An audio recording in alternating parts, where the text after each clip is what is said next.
I'm Michaela Rothman. My name is Sophia Michelle Hardesty Medier. My name is Tyler Eve Rifkin. My name is Autumn Danae Martin. My name is Sophie Lesme. And my name is Jocelyn Esther Gann. My first name is Ami because my mom is from India, and in her language, Gujarati, it means sweet fruit. And my name comes from the Jocelyn Art Museum in Omaha, Nebraska, where my parents got married and engaged, actually. And my middle name, Eve, comes from, well, it was my great-grandma's name, too, so. I get my first name from my dad because fall is his favorite season, and also because he didn't like any of the names my mom picked. I have two moms, and they loved the name Sophia because it means wisdom. And my middle name is Michelle because my mom Lisa's sister was named Michelle, so they wanted her name to be in mine. I get my name from my great-grandma, Sophia Horish. I get my middle name from, well, it's from both my parents, but it means innocent.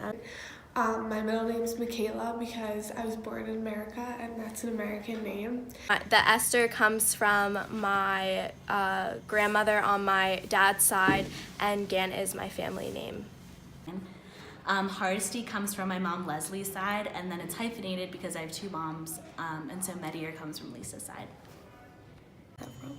And my last name because it's my dad's family's name. And my last name's Rothman because my dad's side of the family is Jewish. I'm mixed, so I'm white, Israeli, and Indian. And I was never really thrown into the culture of either one of those. So a lot of the times when people like gravitate towards people who have similar identities as them, like for me, I'm not accepted with the Jewish kids because I never had a bat mitzvah. I don't know the culture that well because I'm also Indian, but at the same time I don't speak the language that my family speaks, so I can't communicate with a lot of my family. So when I was growing up, I went to an predominantly white institution, like from when I was since like first grade till now. So when I was younger, I wasn't like really sure about like I wasn't really like informed in like diversity issues, and like I was kind of like sheltered, so I didn't really realize the problems that people face until I started getting older. And then in middle school, like even the kids in my class, like it was like a big change because like people started noticing like, oh, there's only 4 black kids in our grade, not that many in the whole school, so like they started treating me differently. And then even outside of school, I think that I've experienced it in 2 different categories, and a lot of times those two intersect. One of which is being a woman in a group project. I feel like male counterparts typically expect less from you because you're a female. It's just very disappointing when somebody minimizes my potential because of my gender.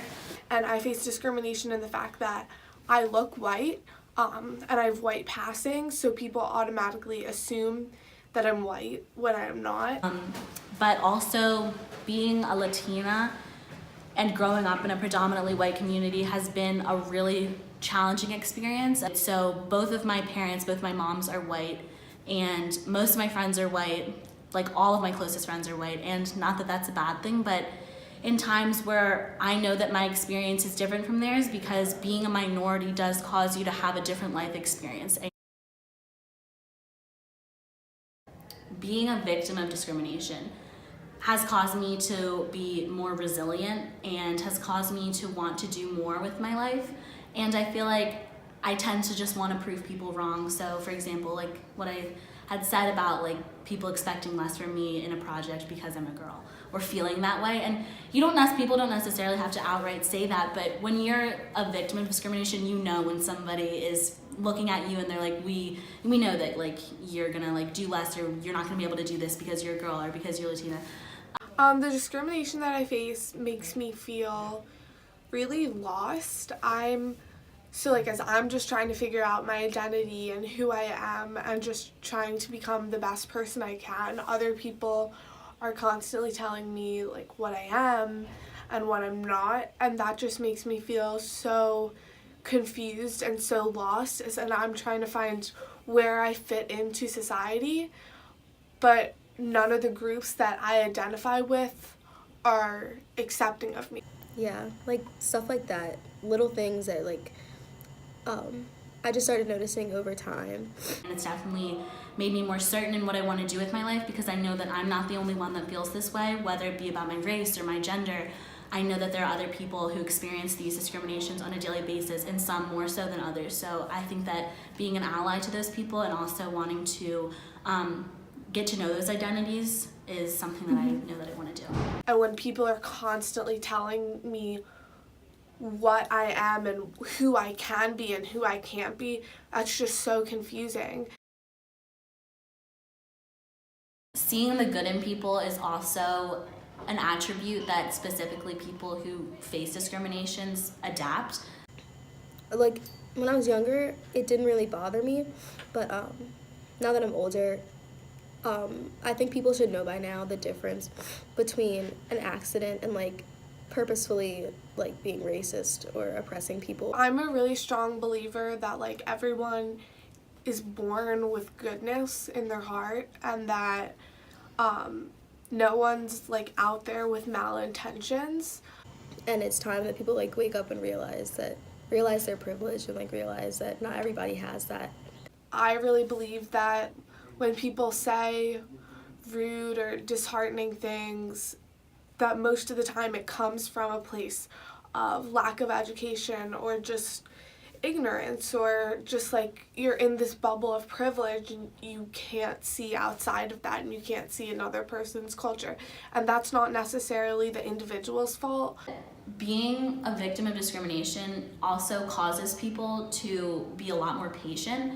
And by this I mean, when you are because discrimination can come from all different places, and a lot of times it can come from people who mean the most to you, and that can be through a microaggression or through like an indirect comment or something that they might not have intended to hurt you or make you feel like you're less than them, but it can happen, and it definitely does happen. And I think that those instances are the hardest, because you know that you care for those people with your whole heart, but if they say something that's offends your identity, it's like they're not seeing you in your entirety, and that's something that's really hard to accept. But I think that since I have been a victim of discrimination, and how it's just I am a minority and that is a fact and that's not going to change, that I think that it does help you develop a lot of patience. So there isn't that ignorance, and we don't say those hurtful comments that sometimes come out of our mouths, and we don't even realize like how impactful just little comments can be on a person and on their identity as they're just trying to find their way. Yeah, I do, because I don't think that people always are intentionally trying to do things that are wrong or say things that are wrong, and sometimes it's just a mistake, and that's okay. It's okay if it's a mistake, but an important part of that is like teaching people like the right stuff. So it's hard to like balance that and like not want to have that around me, but at the same time want to teach people.